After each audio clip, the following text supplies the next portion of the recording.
இந்த மாதம் ஆரம்பத்திலேயே சவுதி அரேபியா, துருக்கி, பாகிஸ்தான் ஆகிய 3 நாடுகளும் இணைந்து மக்கா அக்ரிமெண்ட் என்கிற ஒரு அக்ரிமெண்ட்டை சைன் பண்ணது நமக்கு எல்லாம் தெரியும். அதாவது இந்த அக்ரிமெண்ட்டுடைய சுருக்கம் என்னன்னு கேட்டா, எந்த நாடுகளையாவது இந்த 3 நாட்டில் எதையாவது வேறு ஒரு நாடு தாக்கினால் இந்த 3 நாடும் இணைந்து அதை எதிர்கொள்வது. குறிப்பாக சவுதி அரேபியா மேல யாராவது அட்டாக் பண்ணினாங்கன்னா துருக்கியும் பாகிஸ்தானும் உதவிக்கு வரும். பாகிஸ்தான் மேல யாராவது அட்டாக் பண்ணாங்கன்னா சவுதி அரேபியாவும் துருக்கியும் உதவிக்கு வரும். துருக்கி மேல அட்டாக் பண்ணாங்கன்னா பாகிஸ்தானும் சவுதி அரேபியாவும் உதவிக்கு வரும். இதுதான் அந்த அக்ரிமெண்ட்டுடைய சாராம்சம். ஆனா இதுல இருக்கக்கூடிய மிகப்பெரிய மைனஸ் என்னன்னு கேட்டா, பாகிஸ்தான் மேல இந்தியா தாக்குதல் நடத்தினால் சவுதி வருமா என்கிற கேள்வி இருக்கிறது.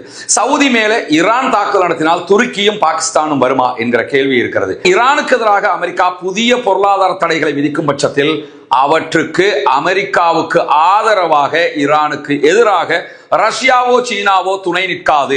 அந்த பொருளாதார தடைகளை நாங்கள் ஏற்றுக்கொள்ள மாட்டோம். வளமை போன்று நாங்கள் ஈரானோடு எங்களுடைய எல்லா செயல்பாடுகளையும் முன்னெடுப்போம் என்று சொல்லி இன்றைக்கு ரஷ்யாவும் சீனாவும் கூட்டு அறிக்கையை வெளியிட்டிருக்கிறார்கள். எனவே அமெரிக்கா என்ன தடையை விதித்தாலும் ஈரானுக்கு சப்போர்ட்டிவாக ரஷ்யாவும் சீனாவும் இருக்கக்கூடிய நிலையில அமெரிக்கா போர்க்களத்தை மாற்றி பொருளாதார யுத்தத்திற்கு சென்றிருக்கிறது. யுத்தத்துல மிலிட்டரி அட்டாக்க நிறுத்திட்டு ஈரான் மேல எக்கானமிக் ரீதியிலான ஒரு வார நம்ம பண்ணுவோம், ஈரான் அப்ப முடக்கலாம் என்கிற நிலைக்கு போயிருக்கிறாங்க. இதுல இருந்து என்ன தெரியுதுன்னு கேட்டா, ராணுவ களம் என்பது ஈரான் வசம் இருக்கிறது. ஈரான் தான் ராணுவ யுத்தத்துல ஜெயிச்சிருச்சு.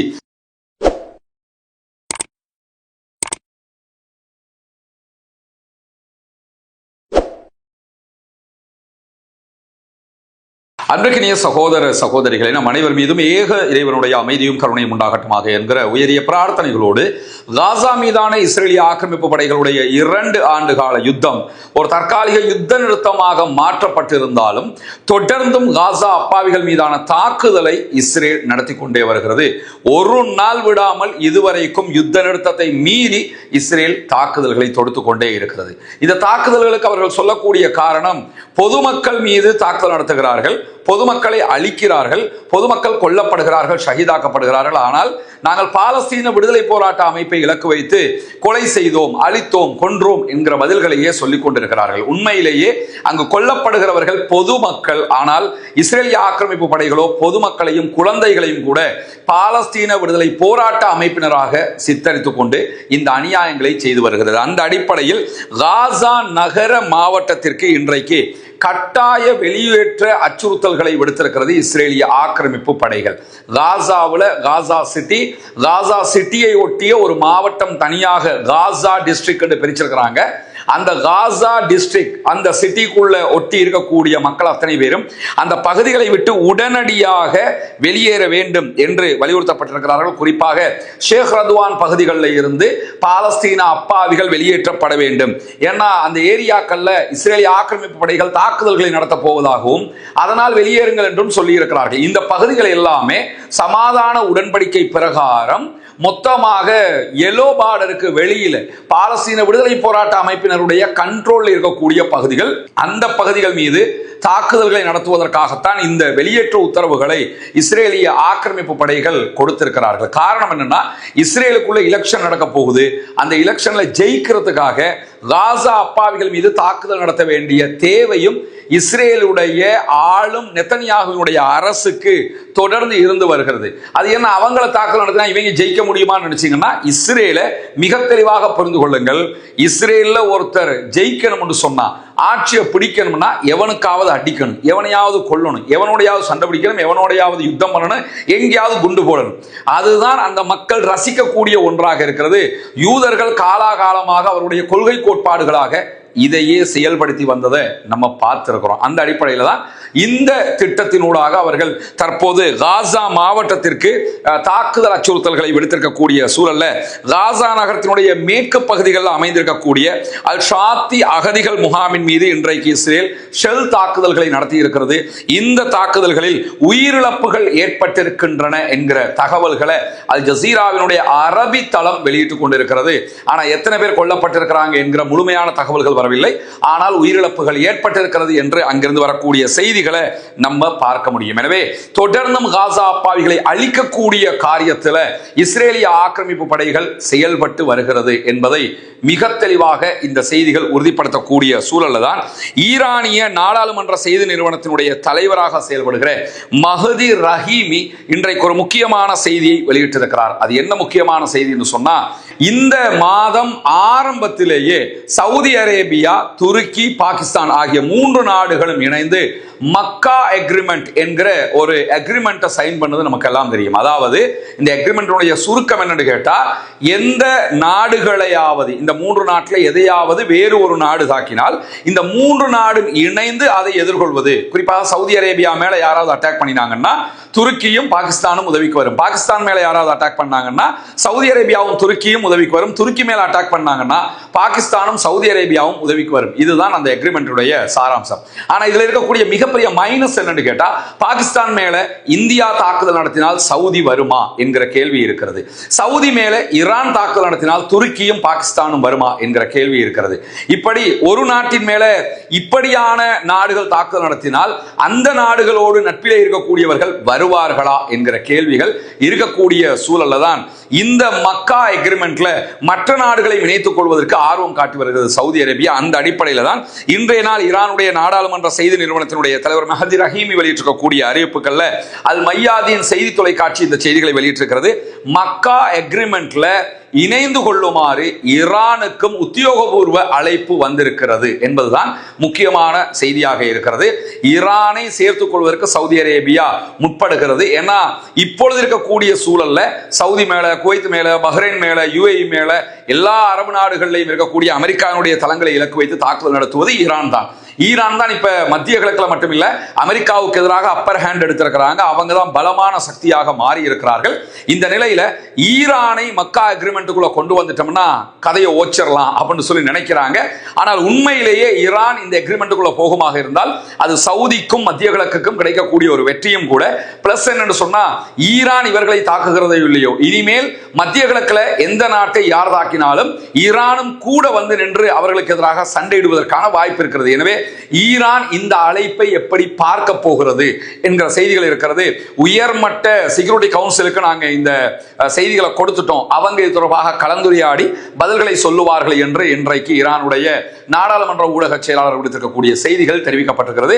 பொறுத்திருந்து பார்ப்போம் இந்த நல்ல காரியம் எந்த விதத்தில் நடைபெற போகிறது என்பது. இந்த செய்திகளுக்கு மத்தியில் தான் மேலதிகமாக இன்றைக்கு வெளியாக இருக்கக்கூடிய ஒரு முக்கியமான செய்தி, ஈரான் மேல அமெரிக்க இஸ்ரேலிய தாக்குதல்கள் ஆரம்பிப்பதற்கு முன்பதாகவே ஈரானுடைய நாணயம் ரொம்ப வீழ்ச்சி அடைந்து கொண்டிருந்தது. அதாவது பணவீக்கம் அதிகரித்துக் கொண்டே இருந்தது. ஈரானுடைய ரியாலுடைய விற்பனை அல்லது ஈரான் ரியாலுடைய பெறுமதி எந்த அளவு நிலையாக இருந்ததுன்னு சொன்னா, அமெரிக்காவினுடைய $1 ஈரானுடைய ரியால்ல 14 லட்சங்கள் என்று பார்க்கிற அளவுக்கு உச்சகட்ட வேகத்தில் அவர்களுடைய பணவீக்கம் அதிகரித்துக் கொண்டே போகிற சூழல்ல யுத்தத்துக்கு முன்பதாகவே இந்த நிலை இருந்தது. யுத்தத்தில் இன்னும் அதிகமான பணவீக்கம் ஏற்பட்டது.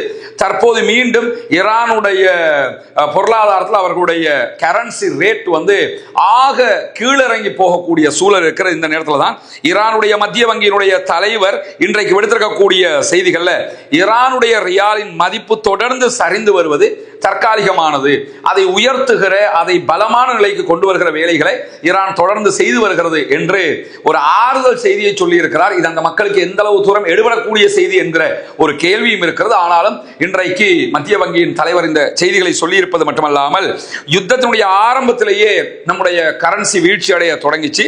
கடந்த 2 வாரங்கள்ல இந்த ரியாலுடைய மதிப்பு என்பது கிட்டத்தட்ட 10% இழப்பை சந்தித்திருக்கிறது என்று இன்றைக்கு ஈரானுடைய மத்திய வங்கியினுடைய தலைவர் ஆளுநர் இந்த செய்திகளை சொல்லி இருக்கிறார். கடந்த 2 வீக்குள்ள கொஞ்சம் கூடுதலாகவே ஈரானுடைய கரன்சி ரேட் இறங்கிக்கிட்டு போகுது. காரணம் என்னன்னு கேட்டா, புதிய தடைகளை ஈரான் மீது விதிக்க போவதாக தற்போது மீண்டும் அறிவித்திருக்கிறது அமெரிக்கா. அந்த நிலையில தான் இந்த பண பெறுமதி வீழ்ச்சி கூடுதலாக இடம்பெறுவதை அவதானிக்க முடியும். இந்த சூழல்ல தான் ஈரானுக்கு எதிராக அமெரிக்கா புதிய பொருளாதார தடைகளை விதிக்கும் பட்சத்தில் அவற்றுக்கு அமெரிக்காவுக்கு ஆதரவாக ஈரானுக்கு எதிராக ரஷ்யாவோ சீனாவோ துணை நிற்காது.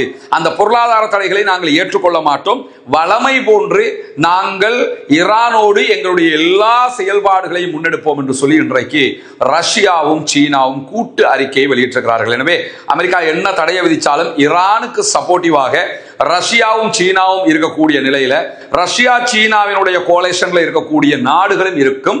எனவே ஈரானுடைய வளமையான செயல்பாடுகளை அவங்க முன்னெடுத்து கொண்டு போகலாம். அது ஈரானுக்கு ஒரு பெரிய தாக்கமாக மாறப்போவது இல்லை. வளமையாக இருக்கக்கூடிய தாக்கமாகத்தான் இருக்க போகிறது என்கிற செய்திகளை நம்ம புரிந்து கொள்கிற அதே நேரத்தில் ஹார்முஸ் ஜலசந்தியில பதட்டங்கள் அதிகரித்து தொடர்ந்து அந்த பதட்டம் இருந்து கொண்டே இருக்கக்கூடிய சூழல்ல 45 எண்ணெய் கப்பல்களுக்கு ஈரான் கருப்பு பட்டியலை இணைப்பு கொடுத்திருக்கிறது. 45 கப்பலுடைய பெயர் லிஸ்ட் வெளியிட்டிருக்கிறாங்க.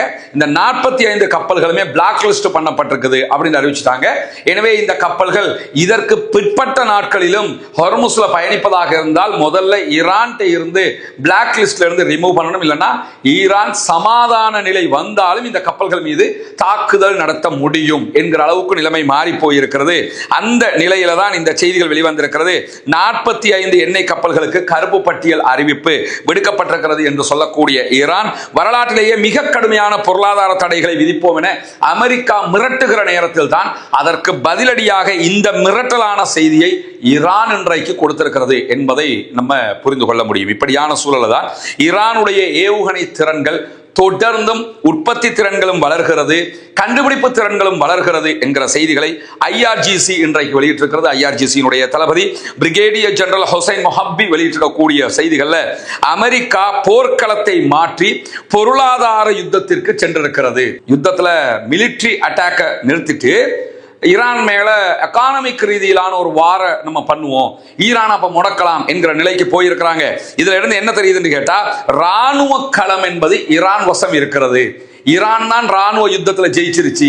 அப்படியான சூழல்ல தான் தற்போது ராணுவ ரீதியா ஈரானை தோற்கடிக்க முடியாது, நம்ம பொருளாதார ரீதியா தோற்கடிப்போம் என்று சொல்லி ஈரான் முயற்சி பண்ணுகிறது என்று கிண்டலாக இன்றைக்கு IRGC தளபதி இந்த செய்திகளை வெளியிட்டிருப்பது மட்டுமல்லாமல் பாகிஸ்தானுடைய ராணுவ தளபதி ஆசிம் முனீர் இன்றைய நாள் ஈரானை சென்றடைந்திருக்கிறார். ஈரானுடைய தலைநகர் தெஹரான்ல ஈரானுடைய அதிபரை அவர் சந்திக்கிறார். அதே நேரம் ஈரானுடைய ஃபாரின் மினிஸ்டர் அப்பாஸ் அராக்சியை சந்தித்து பேச்சுவார்த்தை நடத்துகிறார். ஈரானுடைய நாடாளுமன்ற சபாநாயகர் முகமது பாகர் ஹலீபாப் உள்ளிட்ட மிக முக்கியமான பல தலைவர்களையும் சந்திக்க இருக்கிறார் ஆசிம் முனீர். ஆசிம் முனீருடைய இந்த பயணம் தற்போது மிக முக்கியமான ஒரு பார்வையை கொடுத்திருக்கிறது. காரணம் என்று கேட்டா இவர் நேரடியாக அமெரிக்க அதிபர் டொனால்ட் ட்ரம்போடு தொடர்புல இருக்கக்கூடிய ஒருவர். பாகிஸ்தானுடைய அரசியல் கள நிலவரத்தை நீங்க எடுத்து பார்த்தீங்கன்னு சொன்னா பாகிஸ்தான் பிரதமரை விட அமெரிக்கா பாகிஸ்தானுடைய ராணுவ தளபதிக்கு முக்கியத்துவம் கொடுக்கிறது.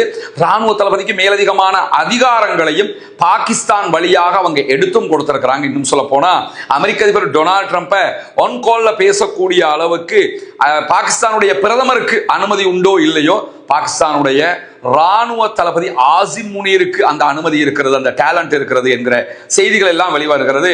காரணம் என்ன? இம்ரான் கானை உள்ள போட்டது, இம்ரான் கானை முடக்கினது, இம்ரான் கானை அப்படி ஓரங்கட்டினது, இதுக்கு எல்லாவற்றுக்குமே முழுவதுமாக அமெரிக்காவுக்கு சப்போர்ட்டிவா நின்று அமெரிக்கா சொல்றது எல்லாம் கேட்டு வேலை செஞ்சது ஆசிம் முனீர். இந்த ஆசிம் முனீரை தான் தற்போது சமாதானத்தின் முக்கியஸ்தராக அமெரிக்கா பயன்படுத்தி கொண்டிருக்கு. அந்த அடிப்படையில் ஆசிம் முனீர் தற்போது தெஹரான் போயிருக்கிறாரு.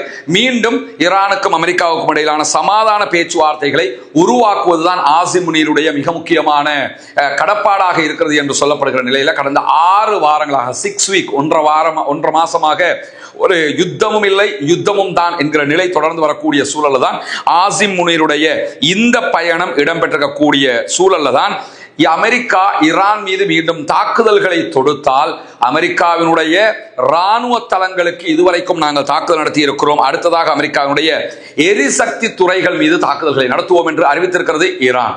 இந்த அறிவிப்பு என்பது அமெரிக்காவுக்கு மிகப்பெரிய ஒரு அடியாக, மிகப்பெரிய ஒரு பயங்கரமான எச்சரிக்கையாக மாறி இருக்கிறது. காரணம் என்று கேட்டால் ஈரானுடைய உள்கட்டமைப்புகள் இனிமேல் தாக்கப்பட்டால் ஈரானை நீங்க ஈரானுடைய ராணுவத்து மேல அட்டாக் பண்ணினா நாங்க உங்க ராணுவத்து மேல அட்டாக் பண்றது நியாயம், அதுதான் யுத்தமாக இருக்கணும். ஆனால் ஈரானுடைய பாலங்கள், ஈரானுடைய மின்சார நிலையங்கள், ஈரானுடைய தண்ணீர் சுத்திகரிப்பு சுத்திகரிப்பு நிலையங்கள், ஈரானுடைய பல்கலைக்கழகங்கள், இந்த மாதிரி உள்கட்டமைப்புகள் மேல அமெரிக்கா தாக்குதல்களை நடத்தினால் ஈரான் கண்டிப்பாக அமெரிக்காவுக்கு எதிராக அமெரிக்காவுடைய எரிசக்தி நிலையங்கள் மேல, மத்திய கிழக்கில் இருக்கக்கூடிய அமெரிக்காவுடைய பெட்ரோலிய உற்பத்தி நிறுவனங்கள் மேல அட்டாக் பண்ணுவோம் என்று சொல்றாங்க. இது சவுதி அரேபியாவுக்கு மிகப்பெரிய எச்சரிக்கையாக மாறிவிடும். காரணம் என்று கேட்டா, அரம்கோ மேலேயே, சவுதி அரேபியாவில் இருக்கக்கூடிய நிறுவனத்தின் மேலேயே அமெரிக்காவை இலக்கு வைத்து ஈரானியர்கள் தாக்குதல் நடத்துவதற்கான வாய்ப்புகள் அதிகம் என்கிற எச்சரிக்கை தான் இதிலே இடம்பெற்றிருக்கு. குறிப்பாக இந்த செய்தியை சொல்லுகிற நேரத்தில் ஈரான் மேலதிகமாக என்ன சொல்லியிருக்கிறாங்கன்னு கேட்டா, எங்களிடம் ஏவுகணைகள் குறைந்து விட்டது, நாங்க பலவீனப்பட்டுட்டோம் என்றெல்லாம் சொன்னாங்க. ஆனா நாங்க எவ்வளவு பலத்தோடு இருக்கிறோம்ங்கிறத உலகமே பார்த்துக்கிட்டு இருக்குது. ஏவுகணை உற்பத்தி மிக வேகமாக அதிகரித்துக் கொண்டே வருகிறது என்பதையும் கூடுதலாக அவங்க சொல்லியிருக்கிறது மட்டுமல்லாம, செங்கடலில் பயணித்த சவுதி அரேபியாவுடைய தேசிய கப்பல் நிறுவனத்தினுடைய கப்பல்கள் மீது இன்றைக்கு தாக்குதல்களை நடத்தி இருக்கிறது யமன்ல இருக்கக்கூடிய ஹூத்திகளுடைய ராணுவ பிரிவு என்கிற செய்திகள் வெளியாக இருக்கிறது. குறிப்பாக சவுதி அரேபியாவுடைய தேசிய கப்பல் நிறுவனமாக இருக்கக்கூடிய பஹ்ரி வெளியிட்டிருக்கக்கூடிய அறிவிப்புகள், செங்கடலில் தங்களுடைய கப்பல்களில் ஒன்று தாக்கப்பட்டதை உறுதி செய்திருப்பதோடு அனைத்து மாலுமிகளும் அங்கே பாதுகாப்பாக இருக்கிறார்கள், உயிர் சேதங்கள் ஏற்படவில்லை என்பதையும் சொல்லி இருக்கிறார்கள். அதற்கு முன்பதாக வெளிவந்த ஒரு முக்கியமான செய்திதான், யமனுடைய ஹூத்தி படைப்பிரிவுகள் அம்சான் என்கிற சவுதி அரேபியாவுடைய ஒரு கப்பல் மேல பாலிஸ்டிக் ஏவுகணை தாக்குதல்களையும் நடத்தி இருக்கிறார்கள் என்பது. எனவே தொடர்ந்தும் ஈரானுக்கு ஆதரவாக இருக்கக்கூடிய ஹவுத்திஸ் ரெட் சீல சவுதி அரேபியாவுக்கு எதிரான தாக்குதல்களை மேற்கொள்கிறார். அதே நேரம் மேலதிகமாக ஹொர்முஸை மொத்தமாக இழுத்து மூடி வைத்துக் கொண்டிருக்கிறது ஈரான். இன்றைக்கு வெளியாக இருக்கக்கூடிய மிக முக்கியமான செய்திகளுடைய தொகுப்பை தான் உங்களோடு பகிர்ந்து கொண்டிருக்கிறோம். தொடர்ந்து இணைந்திருங்கள். ரஸ்மின் MIC நியூஸ் மற்றும் ரஸ்மின் டாக்ஸ் ஆகிய 2 சேனல்களோடு வரக்கூடிய செய்திகளை உடனுக்குடன் உங்களோடு பகிர்ந்து கொள்வதற்கு தயாராக இருக்கிறோம். ஆக்கிரமிப்புகள் ஓய வேண்டும், ஆக்கிரமிப்பாளர்களும் ஓய வேண்டும் என்கிற உயரிய பிரார்த்தனைகளோடு ஆக்கிரமிப்பாளர்களுக்கு எதிராக தொடர்ந்தும் ஜனநாயக ரீதியாக குரல் எழுப்புவோமாக. வாஹர் தஅவானா அல்ஹம்துலில்லாஹி ரப்பில் ஆலமீன்.